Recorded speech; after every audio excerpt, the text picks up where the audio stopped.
Jadi personal branding itu adalah sebuah kewajiban.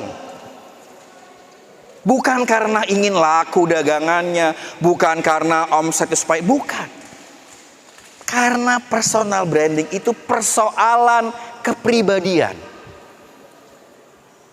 Tugas kita adalah membranding diri kita dengan hal-hal yang baik. Dan kalian semua tanpa terkecuali, meskipun mumpung kalian di usia muda kalian, mulailah segera membranding diri kalian dengan hal-hal yang baik, ya. Oke, next. Ini saya dengan siapa nih? Ada yang masih ingat? Ibu dengan siapa? Dengan Mario Teguh. Ada yang masih ingat Pak Mario Teguh? Lupa ya, ini generasi agak milenial, lupa ya. Ini Pak Mario Teguh di tahun 2000-an sampai 5 tahun terakhir adalah seorang motivator yang terbaik di Indonesia. Saya alhamdulillah beberapa tahun lalu berkesempatan untuk belajar dengan beliau. Kenapa saya memajang foto ini? Maksudnya adalah dalam kesuksesan kita tidak pernah bisa sendirian. Ya, jadi jangan pernah membayangkan kalian sukses dengan hanya mengandalkan kepintaran kalian sendiri, dengan hanya mengandalkan kekayaan kalian sendiri, dengan hanya mengandalkan kegantengan, kecantikan diri kalian sendiri. Tidak akan pernah bisa. Kita ini sukses, berhasil semuanya karena bantuan orang lain. Dan di antara bantuan-bantuan itu, faktor yang terpenting juga adalah pergaulan. Nah, kepada siapa kita bergaul itu sangat mempengaruhi hidup kita, sangat mempengaruhi sukses atau gagalnya kita. Ya, maka bergaullah kepada orang-orang yang sudah terbukti berhasil di bidangnya. Ya, kalau kalian ingin jadi seorang desainer, baik desainer IT maupun desainer busana, bergaullah, carilah orang-orang desainer yang terkenal, yang baik, yang bagus, datangi dia, berguru kepada dia. Saya karena bidang saya psikologi, pekerjaan saya seperti ini, memberikan training, berbicara, ya saya berguru kepada yang terbaik di Indonesia saat itu. Begitu pula dengan kalian. Dan hari ini kesempatan kita untuk belajar sangat-sangat terbuka.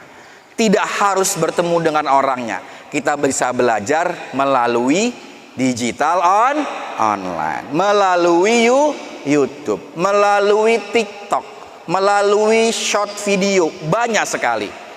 Tinggal kita mengetik apa, mencari apa, ya. Data-data semua sudah ada. Kalau kita ingin cari yang baik, kita ketik yang baik, yang keluar juga yang baik.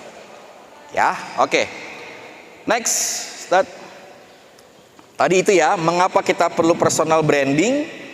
Karena kita ingin dikenal dengan kebaikan-kebaikan kita oleh orang lain. Nah, sebelum kita melangkah ke bagaimana kita ke belakang di shoot video. Oh ya, ya. Bagaimana cara kita kemudian memperkenalkan diri kita sebagai orang baik? Bagaimana kita memperkenalkan produk kita? Sebelum ke arah semua itu, lagi-lagi yang perlu kita tekankan adalah pribadi kita. Pribadi kita. Berarti pribadi kita haruslah pribadi yang bersemangat, pribadi yang jelas keinginannya, pribadi yang terukur apa yang diinginkan, pribadi yang mengatur, membuat perencanaan-perencanaan. Tahun ini saya akan belajar apa, tahun depan saya akan belajar apa, tahun berapa saya harus menguasai ini. Dan salah satu kunci kuatnya adalah kemauan. Sekarang saya ingin menguji kalian. Sejauh mana kemauan kalian?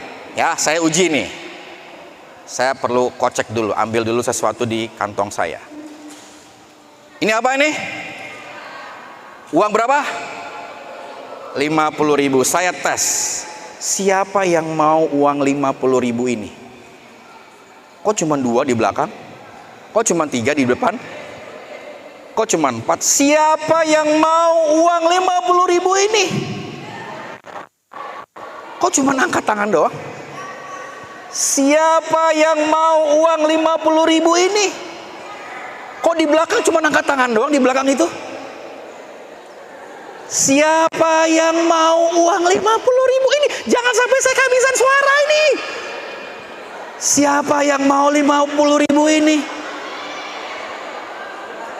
Siapa yang mau uang 50.000 ini? Kok cuman angkat tangan? Kok cuman senyum-senyum? Kok cuman berdiri? Siapa yang mau uang 50.000 ini?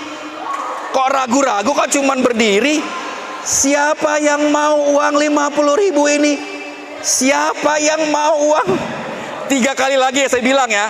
Siapa yang mau uang 50.000 ini? Siapa yang mau 50.000 uang ini? Ya. Oke, tepuk tangan untuk beliau.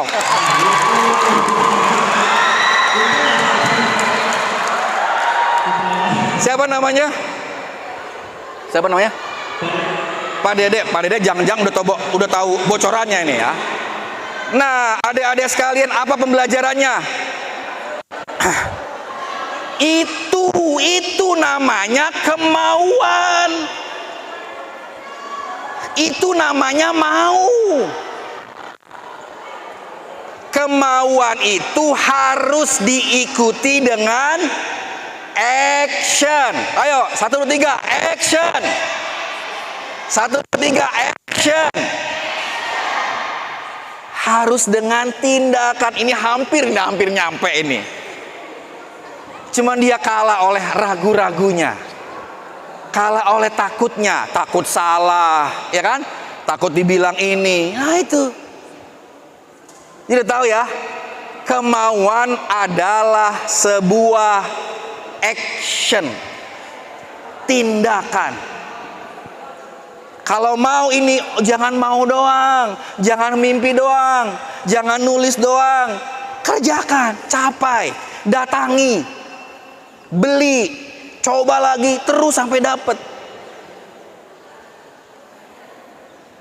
Kemauan menjadi pilar utama kesuksesan. Kalau hanya mimpi, semua orang bermimpi. Kalau hanya ingin dalam pikiran, semua orang bermimpi dalam pikirannya. Tetapi hanya sedikit dari mereka yang bertindak, meneruskan, melakukan di dalam perbuatannya untuk mencapai apa yang mereka maui. Sekali lagi untuk tepuk tangan untuk Pak Dede, silakan. Ya. Pak Dede, nanti kita buat makan ini ya, bakso ya. Oke, next. Oke. Nah, yang terakhir adalah ini. Apa warisan terbaik dari seorang manusia? Adalah sebuah keindahan kepribadian saat namanya dikenang oleh banyak orang. Kita semua pasti mati, betul nggak? Nggak ada yang nggak mati. Entah di tahun berapa, entah di usia berapa, kita semua mati. Cuman kita ingin tetap hidup walaupun kita sudah mati. Apa contohnya? B.J. Habibie tadi. B.J. Habibie itu yang mati itu cuman fisiknya saja. Jasanya dikenang banyak orang. Royaltinya hari ini, ciptaan dia tentang pesawat, banyak menghidupi fakir miskin, memberikan beasiswa anak yatim, masih hidup. Kita ingin menjadi pribadi-pribadi itu yang ketika kita mati, kita masih hidup. Dan ketika nama kita disebut, orang terkenang kebaikannya. Oh, Najwa yang baik hati, Najwa yang senyumnya Masya Allah, kan? Oh, Akhyar yang walaupun kurus tapi dia baik hati. Kalau disuruh lari kencang sekali dia. Ya. Kita ingin semua nama-nama kita adalah nama-nama baik, nama-nama yang harum, nama-nama yang ketika disebut namanya membawa kebaikan, keberkahan, keindahan, ketenangan, kedamaian, kesyukuran, dan hal-hal lainnya yang baik. Ya. Oke, saya kira itu materi dari saya. Selanjutnya mungkin akan ada sesi pertanyaan. Saya akan kembali kepada Kak Bayu ya. Sekian, wassalamualaikum warahmatullahi wabarakatuh.